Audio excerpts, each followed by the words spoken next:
So hello viewers, आज हम लोग करने वाले हैं मोशन चैप्टर 7 ऑफ एनसीईआरटी। इसमें हाइलाइटिंग पार्ट पढ़ेंगे। तो सबसे पहले देखते हैं। सबसे पहला पॉइंट है, we describe the location of an object by specifying a reference point. तो सबसे पहले हम लोग बात कर लेते हैं व्हाट इज़ मोशन। मोशन क्या है? Motion is defined as when an object changes its position in equal intervals of time, it is said to be in motion। इसका मतलब क्या है? इसका मतलब ये है कि कोई भी ऑब्जेक्ट अपना पोजीशन चेंज करता है इक्वल इंटरवल टाइम में। जैसे एक सेकेंड। तो अब इसका मतलब क्या है?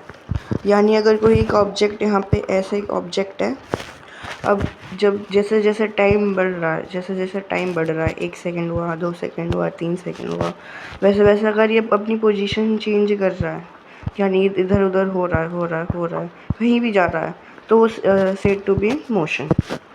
अब we describe the location of an object by specifying a reference point. अब इसका मतलब क्या है? रेफरेंस पॉइंट क्या है?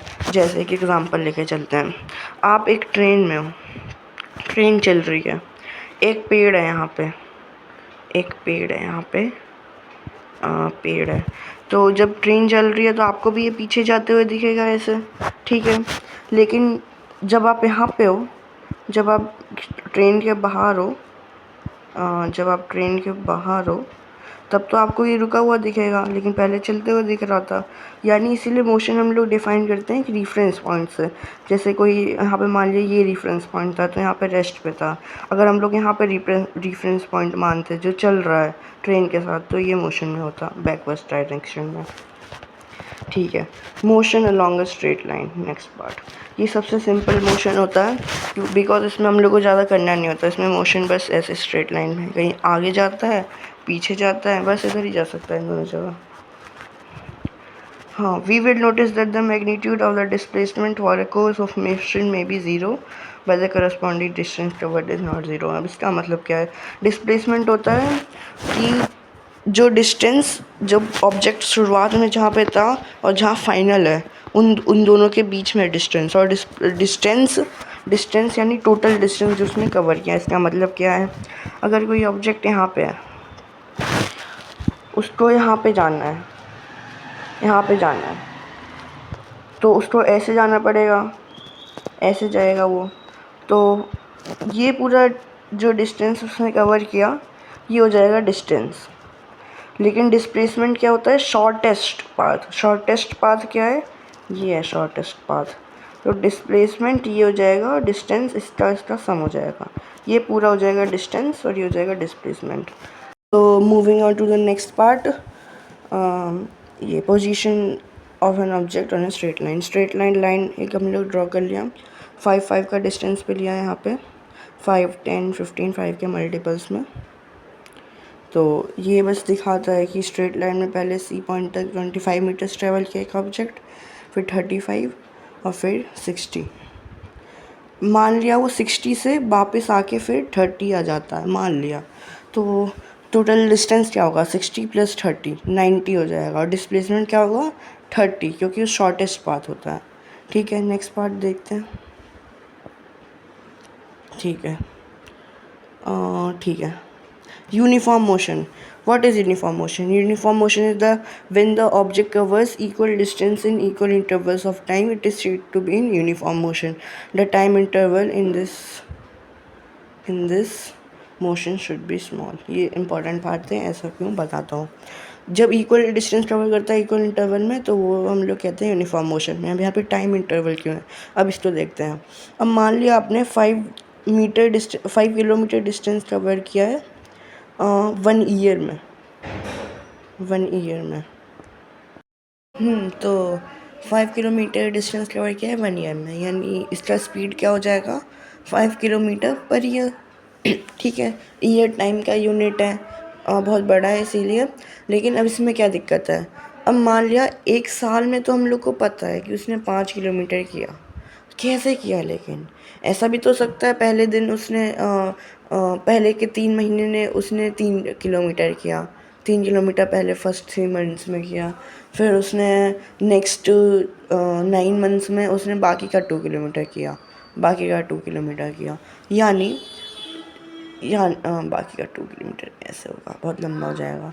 तो यूनिफॉर्म नहीं है। अब पूछो क्यों? क्योंकि पहले में 3 किया यानी लंबा होगा, ऐसे होगा, ऐसे, बिकॉज बहुत ज़्यादा स्पीड में किया। लेकिन फिर उसने 2 किलोमीटर किया, क्या नहीं हो ऐसे बनेगा, यानी पहले ऐसे था, ऐसे जा रहा था, फिर ऐसे जाने लगा, यानी चेंज हो गया।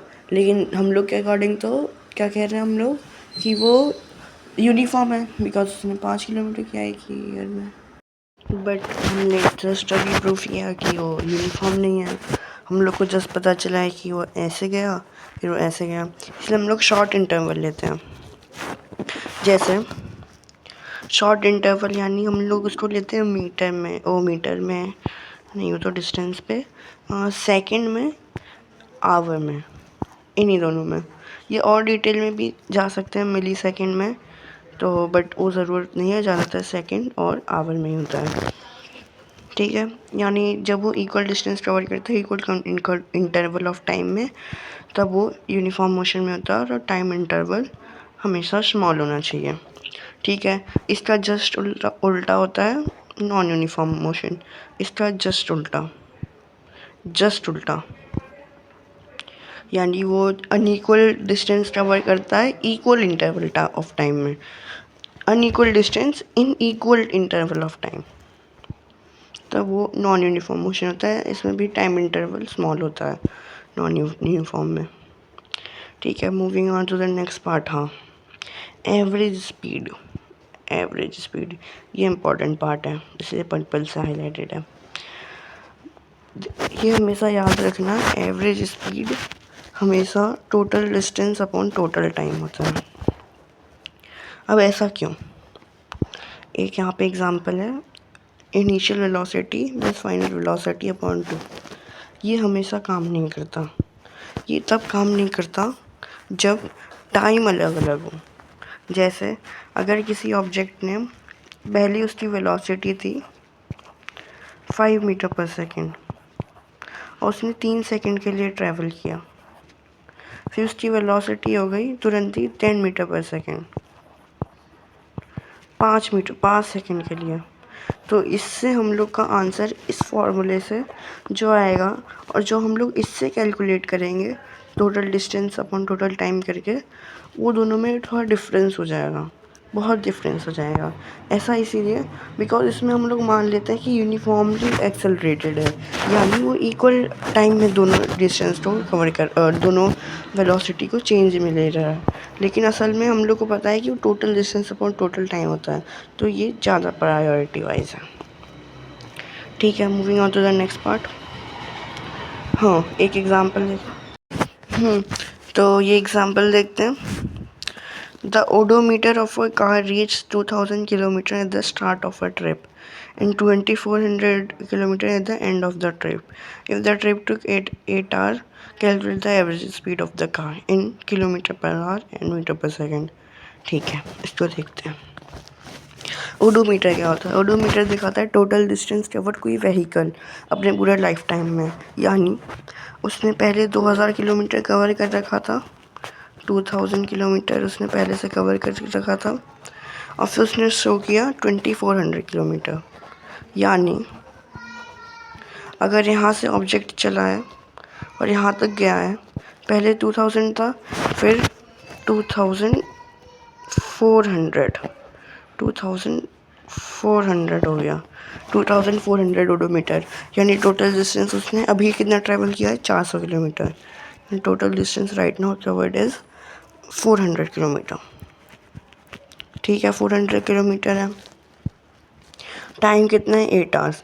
तो एवरेज स्पीड क्या होता है? टोटल डिस्टेंस ये है, टोटल टाइम ये, total distance upon total time 400 upon 8, 50 kilometre per hour.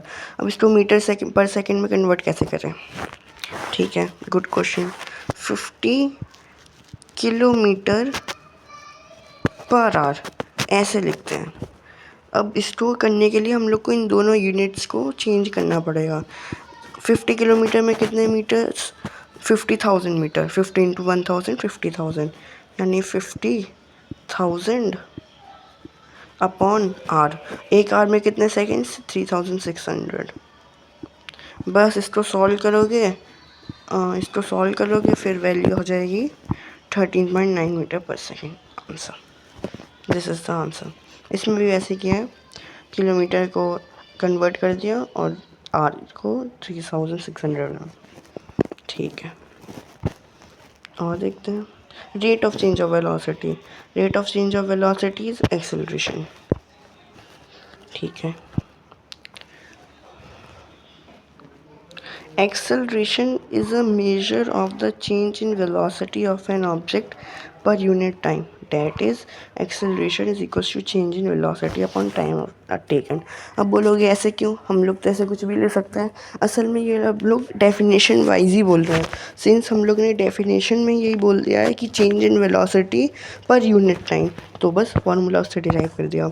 Change in velocity क्या होता है? चेंज यानी पहले अगर वेलोसिटी u था, फिर v था, v फाइनल ले लिया, u इनिशियल ले लिया, तो चेंज हो जाएगा v minus you.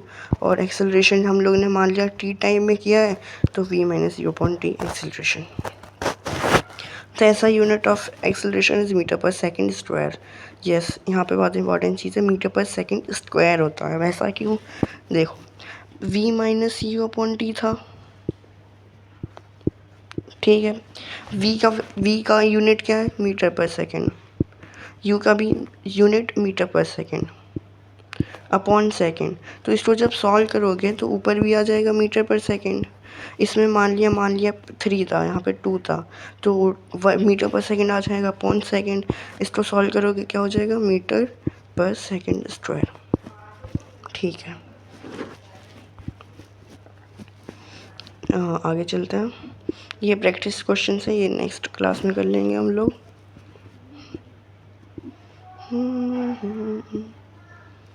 Distance time graph. Distance time graph, the change in the position of an object with time can be represented on the distance time graph adapting a convenient scale of choice. In this graph, time is taken along the x-axis and distance is taken along the y-axis. Okay, क्या मतलब? Distance time graph होता है जब भी कोई object अपना position change कर रहा है ज़ीरो से कुछ टाइम लेके, तो हम लोग उसको रिप्रेजेंट करते हैं डिस्टेंस टाइम ग्राफ से। यानी अगर उसने 10 मीटर ट्रैवल किया है कुछ टाइम में, तो पहले हम लोग उसको यहाँ पे मार्क करेंगे ग्राफ पे। फिर मान लिया उसने 20 मीटर किया है कुछ टाइम पे, 30 सेकंड पे मान लेते हैं। यहाँ पे मान लिया 30 सेकंड में किया है, तो यहाँ पे फिर ऐसे हम लोग बहुत सारे पॉइंट मार्क करके ऐसे की लाइन ड्रॉ कर देंगे। इसको कहते हैं डिस्टेंस टाइम ग्राफ को रिप्रेजेंट कैसे करते हैं। हाँ, और टाइम हमेशा एक्स एक्सिस पे आएगा, और डिस्टेंस हमेशा वाई एक्सिस पे आएगा। ये मस्ट है, ठीक है। इसमें यूनिफॉर्म स्पीड भी होता है, नॉन यूनिफॉर्म स्पीड, और रेस्ट पे भी। रेस्ट पे हमेशा वो एक पैरेलल लाइन रहेगा। जैसे मान लिया 30 मीटर पर सेकंड, जैसे मान लिया उसने पहले 30 किलोमीटर्स तक ऊपर गया, 30 किलोमीटर्स तक ऊपर गया, और फिर वो वहीं पे रुक गया। रुकने के बाद उसका पॉइंट तो चेंज नहीं हो रहा, लेकिन टाइम तो रुकेगा नहीं, टाइम तो चलते रहेगा।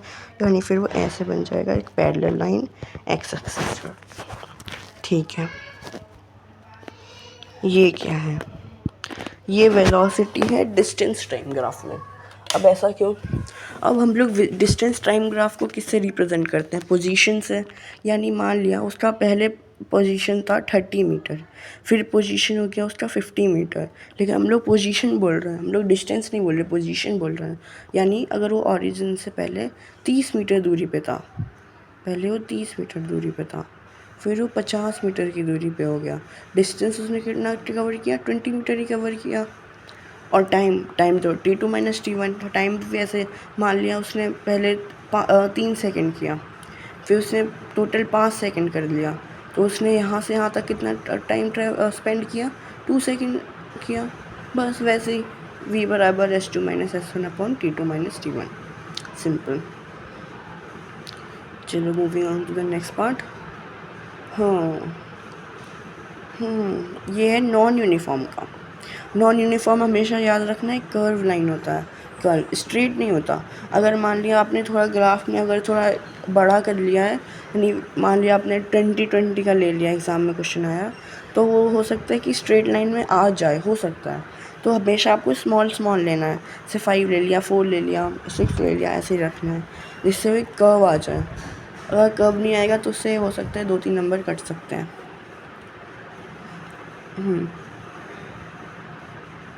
वेलोसिटी टाइम ग्राफ, ये भी डिस्टेंस टाइम की ग्राफ की तरह ही होता है, बट ये इसमें हम लोग velocity versus time graph, velocity और टाइम को करते हैं। टाइम भी इसमें एक्स एक्सिस पे और वेलोसिटी वाई एक्सिस पे। हमेशा याद रखना, टाइम हमेशा एक्स एक्सिस पे रहेगा और जो उसका दूसरा चीज़ होगा वो एक्स एक्सिस पे, वो वाई एक्सिस पे होगा। टाइम हमेशा एक्स एक्सिस पे रहेगा। ठीक है। The area enclosed by velocity time graph will equal to the magnitude of the displacement। ये इंपॉर्टेंट है, इस पे क्वेश्चंस आ सकते हैं। ये ऐसे 1-2 तो आएंगे, ऐसा पक्का आएंगे, 3 मार्क्स के या 5 मार्क्स के 1-2 क्वेश्चंस आएंगे पक्का। Area enclose by velocity time graph displacement का मैग्नीट्यूड देता है। अब इसका मतलब क्या है? एरिया मान लिया ज़ीरो से हम लोग को 4 सेकेंड तक का डिस्प्लेसमेंट बताना है, और सच दैट वो 40 मीटर पर सेकेंड की स्पीड से चल रहा है, मीटर पर सेकेंड ले लेते हैं। तो इसको कैसे करेंगे? इसको तो हम लोग सिंपली कर सकते हैं ऐसे स्पीड इनटू टाइम करके, बट अगर वहाँ पे चेंज हो रहा हो तो, जैसे अगर वो ऐसे है, एक्सेलरेशन हो रहा हो, यानी 0 से 50 तक जा रहा है, 4 सेकेंड में जा रहा है, ऐसे है, तो इसमें कैसे डिस्प्लेसमेंट निकालेंगे? तो इसीलिए इसके डिस्प्लेसमेंट के निकालने के लिए हम लोग को इस ट्रायंगल का, जो ट्रायंगल फॉर्म हो रहा है दिख रहा है सामने, इसका एरिया निकालना पड़ेगा। इस ट्रायंगल का इसका एरिया जो भी आएगा वो डिस्प्लेसमेंट हो जाएगा। ठीक है। इसको ऐसे भी कर सकते हैं याद करने के लिए, जैसे अगर यहाँ पे वेलोसिटी है, यहाँ पे टाइम है, तो अगर हम लोग को एरिया एंक्लोज करेगा उसकी वैल्यू बतानी है, तो वेलोसिटी इनटू टाइम क्या होता है? डिस्टेंस, यानी एरिया इसका वेलोसिटी टाइम ग्राफ का डिस्टेंस देता है।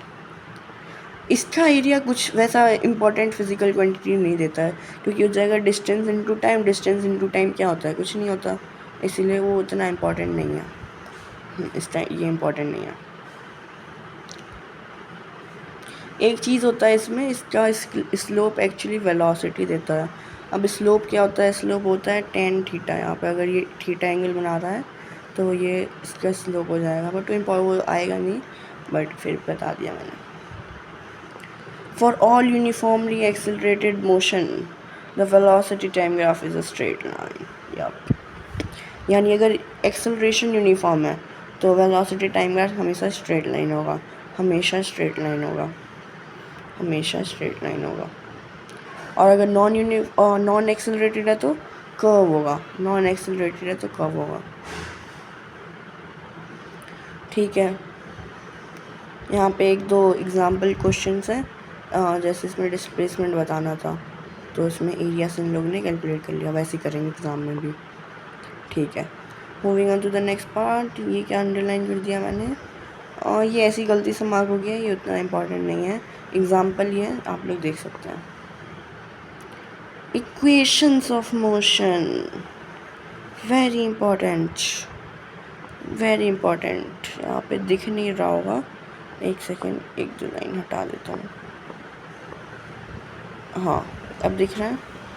इक्वेशंस ऑफ मोशन, ये तो याद करने पड़ेंगे, इसका कोई उपाय नहीं है, ये तो याद करना पड़ेगा।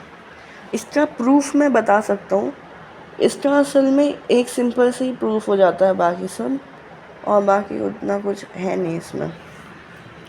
तो मैं उसको वीडियो के एंडिंग में एक पेज पे दिखा दूँगा इसके प्रूफ्स। ये तो याद करना पड़ेगा। इसके एग्जाम्पल क्वेश्चन हम लोग नेक्स्ट क्लास में कर सकते हैं, फिर वही। ठीक है, एक एग्जांपल देख लेता है। चलो, अ ट्रेन स्टार्टिंग, मैंने आगे शायद किया होगा मार्क, ये ज़्यादा बेटर क्वेश्चन होगा फिर अगर मैंने किया है तो। The brakes applied to a car produces an acceleration of 6 meter per second in the opposite direction. If the car takes 2 seconds to stop after the application of brakes, calculate the distance it travels during the time. Question के according एक car है यहाँ पे, एक car है ऐसे चल रही है। तो एक कार है वो ऐसे इस डायरेक्शन में जा रही है मान लेते हैं। क्वेश्चन के अकॉर्डिंग फिर उसमें 6 मीटर पर सेकेंड स्क्वायर का एक्सेलरेशन होता है अपोजिट डायरेक्शन ऑफ मोशन में। मोशन इस तरफ हो रहा है तो इसका अपोजिट डायरेक्शन क्या है, इस तरफ, यानी इस तरफ एक्सेलरेशन होगा 6 मीटर पर सेकेंड स्क्वायर का, 6 मीटर पर सेकेंड स्क्वायर का इस तरफ एक्सेलरेशन होगा। ठीक है, एक्सेलरेशन। अब यहाँ पे बहुत इंपॉर्टेंट चीज़ है साइन कन्वेंशन। साइन कन्वेंशन क्या होता है, ये फिज़िक्स में बहुत इंपॉर्टेंट पार्ट होता है, यहाँ पे बता देता हूँ। अगर ये ओरिजिन है ग्राफ पे, तो इस तरफ की अगर हम लोग मान लेते हैं, इस तरफ जितनी भी चीज़ें जा रही हैं वो अगर पॉजिटिव है, पॉजिटिव डायरेक्शन में जा रही है, तो इसके अपोजिट में सब नेगेटिव में जा रही होगी। ये बहुत इंपॉर्टेंट चीज़ है, इसको हम लोग मानना पड़ता है। ठीक है, तो अगर इस तरफ में पॉजिटिव है, हम लोग उल्टा भी करके मान सकते हैं। अगर हम लोग मान लेते हैं इधर नेगेटिव जा रही है सब चीज़ें, तो उधर पॉजिटिव चली जाएंगी, आंसर सेम ही आएगा, बस उसमें साइन का थोड़ा अंतर होगा। क्योंकि जैसे इसमें हम लोग को, इसमें क्या होगा, अगर हम लोग यहाँ पे पॉजिटिव मान लें, अगर हम लोग इस तरफ पॉजिटिव मान लें और इस तरफ नेगेटिव मान लें, तो एक्सेलरेशन नेगेटिव में आएगा। और अगर यहाँ पे नेगेटिव माने, यहाँ पे पॉजिटिव माने, तो डिस्प्लेसमेंट नेगेटिव होगा, जिससे आंसर सेम ही आ जाएगा। तो आंसर हमेशा सेम आएगा, वो बस साइन कन्वेंशन का थोड़ा सा अंतर होता है। ठीक है, तो 6 मीटर पर सेकेंड स्क्वायर नेगेटिव डायरेक्शन में जा रहा है, यानी उल्टे दिशा में जा रहा है मोशन के, नेगेटिव दिशा में, नेगेटिव यानी उल्टा दिशा में जा रहा है। ठीक है, और हम लोग को क्या पूछा है, distance travel during this time. ठीक है, नाउ हम लोग को पता है कि हम लोग को क्या निकालना है, हम लोग को डिस्टेंस निकालना है। डिस्टेंस के दो फार्मूलेज होते हैं। सबसे पहले तो फार्मूला याद करो, v square upon v square is equals to u square plus 2as। अब हम लोग के पास v तो है, v क्या है अभी बताता हूँ। वी स्क्वायर बराबर यू स्क्वायर प्लस 2as, ये 2 यहाँ पे as है। ठीक है, u नहीं पता, u हम लोग को नहीं पता, तो ये हम लोग नहीं लगा सकते। दूसरा क्या है, दूसरा है s is equals to u t plus half a t square. ठीक है,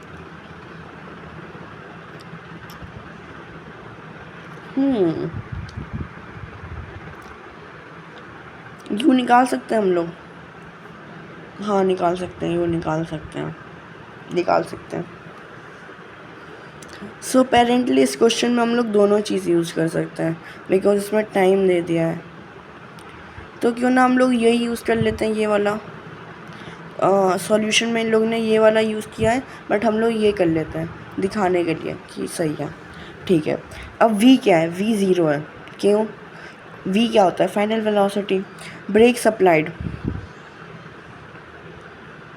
स्टॉप यानी स्टॉप हो रहा है यानी रुक जा रहा है यानी वेलोसिटी ज़ीरो हो रही है, यानी v 0 हो रही है, यानी 0 is equals to u plus 18। अब यहाँ पे ये देखो, आई थिंक एक सेकेंड ये था ना v बराबर u प्लस 18, ये वाला, इसका हम लोग यूज़ करते हैं यहाँ पे। तो v 0 u प्लस a -6 और t 2 सेकेंड। -6 है, ये पॉइंट नहीं है, ये -6 है, ये -6 है। तो बस इसको सॉल्व करो, आंसर आ जाएगा, u हो जाएगा 12 मीटर पर सेकेंड। 12 u आ गया, u v नहीं, u v 0 है, u आ गया। बस अब इसमें पुट कर दो,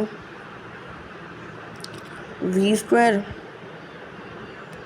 is equals to u square plus 2as। U आ गया हम लोग का कितना 12 आया, 12 आया राइट 12। तो वी स्क्वायर हम लोग का वी ज़ीरो है तो ज़ीरो का स्क्वायर ज़ीरो, 12 का स्क्वायर 144, एक्सेलरेशन है 6 का माइनस में -2 × 6 × s, तो ये हो जाएगा 144 माइनस में 144 माइनस में is equals to -12s, minus minus cancel हो जाएगा 144 अपॉन 12 विच इज़ 12, यानी डिस्टेंस 12 मीटर ट्रेवल किया और 12 मीटर आंसर होगा, 12 मीटर आंसर है। कितना सिंपल क्वेश्चन था, ठीक है। कोई भी दोनों से एक ही आंसर आया, दोनों इक्वेशन ऑफ मोशन से, ठीक है। अब नेक्स्ट वीडियो में हम लोग इस क्वेश्चन पार्ट को करेंगे, यहाँ से यहाँ तक जितना पार्ट है इसको नेक्स्ट वीडियो पार्ट में करेंगे। अब बारी है सर्कुलर मोशन की। What is circular motion? देखो, अगर कोई ऑब्जेक्ट सर्कल में चल रहा है, कोई सर्कुलर पाथ में चल रहा है, तब हम लोग उसको कहते हैं सर्कुलर मोशन में। अब ये बस कहानी बताई है इन लोगों ने, ये लोग आप पढ़ सकते हो वीडियो पॉज करके, बट बुक में भी होगा आई थिंक। अब मेन चीज़ पे आते हैं फॉर्मूलेज की, ठीक है। यहाँ पे हम लोग ने मान लिया है कि रेडियस आर है, रेडियस आर है, तो इसका और मान लिया एक ऑब्जेक्ट एक सर्कल लगा रहा है, इसका एक सर्कल लगाया उसने, बस एक सर्कल लगाया, तो डिस्टेंस कितना ट्रेवल किया, जो उसका सरकमफेरेंस है सर्कल का, सरकमफेरेंस यानी पेरीमीटर ऑफ सर्कल, पेरीमीटर कितना होता है 2πr, 2πr ये होता है। तो डिस्टेंस आ गया 2πr, और टाइम हम लोग मान लेते हैं उसने कितने देर में किया, मान लेते हैं t सेकेंड में हुआ, टी टाइम में किया, टी टाइम में, तो स्पीड बराबर डिस्टेंस अपॉन टाइम हम लोग ने t माना है तो t यानी v बराबर 2πr/t। When an object moves in a circular path with uniform speed, its motion is called uniform circular motion। अब यहाँ पे बहुत इंपॉर्टेंट चीज़ है, यहाँ पे इन लोगों ने स्पीड यूज़ किया है, वेलोसिटी यूज़ नहीं की है। ऐसा क्यों? ऐसा इसलिए क्योंकि सर्कुलर मोशन में आपकी वेलोसिटी हर इंस्टेंट पे चेंज होती रहती है। जैसे अगर वेलोसिटी इस डायरेक्शन में थी, वेलोसिटी आप लोगों को पता है वेलोसिटी वेक्टर क्वांटिटी, यानी अगर उसका डायरेक्शन चेंज होगा तो वेलोसिटी की वैल्यू भी चेंज होगी, मैग्नीट्यूड की नहीं, उसकी डायरेक्शन की वैल्यू। जैसे अगर वो इस इंस्टेंट पे वो इस तरफ जा रहा है, लेकिन अगले इंस्टेंट पे वो इस तरफ जाएगा, फिर वो इस तरफ जाएगा, इस तरफ थोड़ा सा दिक्कत हो रहा है, इस तरफ जाएगा, इस तरफ जाएगा, इस तरफ जाएगा, इस तरफ जाएगा, ऐसे ऐसे हो जाएगा, तो उसकी और इस तरफ ये कुछ ऐसे जाएगा, ठीक है। तो उसकी वेलोसिटी चेंज होने की, इसलिए यहाँ पे स्पीड वर्ड का यूज़ किया है। इसीलिए जब भी अगर आप कोई स्टोन यहाँ पे, जैसे आप मान लिया यहाँ पे खड़े हो, यहाँ पे एक रस्सी है, ये एक रस्सी है, यहाँ पे एक स्टोन बंधा हुआ है, ये घूम रहा है, ऐसे घूम रहा है, फिर आपने छोड़ दिया, मान लिया यहाँ पे छोड़ा, तो वो ऐसे घूमेगा नहीं, वो ऐसे बाहर इस तरफ जाएगा, टेंजेंटली होता है, यानी उस पॉइंट पे जहाँ पे सर्कल, जैसे टेंजेंट क्या होता है, जैसे एक सर्कल है, उसमें यहाँ पे मान लिया यहाँ से एक लाइन जा रही है इसको छूते हुए, सर्कल का सरकमफेरेंस, तो अगर तो रेडियस से जब वहाँ पे वो जो बस एक पॉइंट पे छुए सर्कल को बाहर से, उसको कहते हैं टेंजेंट, ठीक है, सब ठीक है।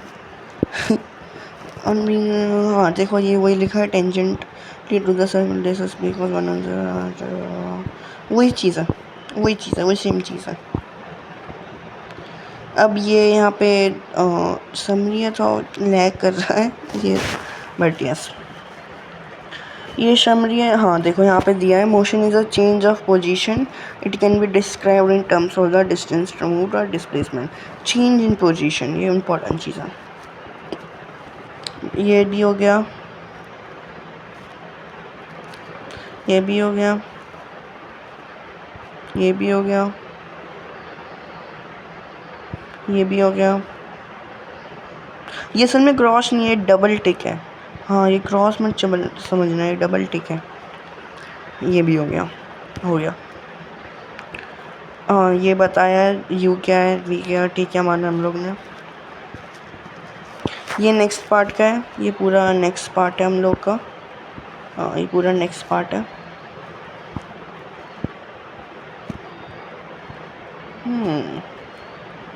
असल में मैंने ultra power saving mode on कर रखा है ना, इसलिए लैग कर रहा था। खैर अब तो आई थिंक वीडियो कंप्लीट हो गई है। एक बार आप लोग शुरुआत से इसको चेक कर सकते हैं। ऐसे कुछ ऐसे।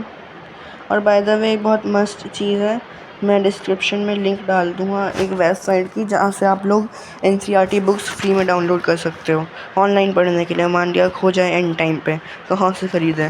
जैसे 2-3 दिन खो गए, अब कहाँ से ख़रीदें? ऑनलाइन भी नहीं आएगा। स्कूल में क्या, स्कूल में छुट्टी पड़ी रहती है उस समय हाफ ईयरली प्रिपरेशन की, तो कहाँ से पढ़े? उसके लिए ऑनलाइन बुक्स रहती है NCERT की, कम्प्लीटली फ्री टू डाउनलोड। तो ठीक है, मिलते हैं नेक्स्ट पार्ट में। नेक्स्ट पार्ट में हम सारे क्वेश्चंस तो नहीं, हम लोग सेम क्वेश्चंस नहीं करेंगे, हम लोग क्वेश्चन में थोड़ा चेंज करेंगे, जैसे वो बाद में बता दूँगा नेक्स्ट वीडियो में। चलिए आज के लिए इतना ही, बाय बाय। हाँ अभी एक और चीज़ है, प्रूफ भी दिखा देता हूँ, चलो।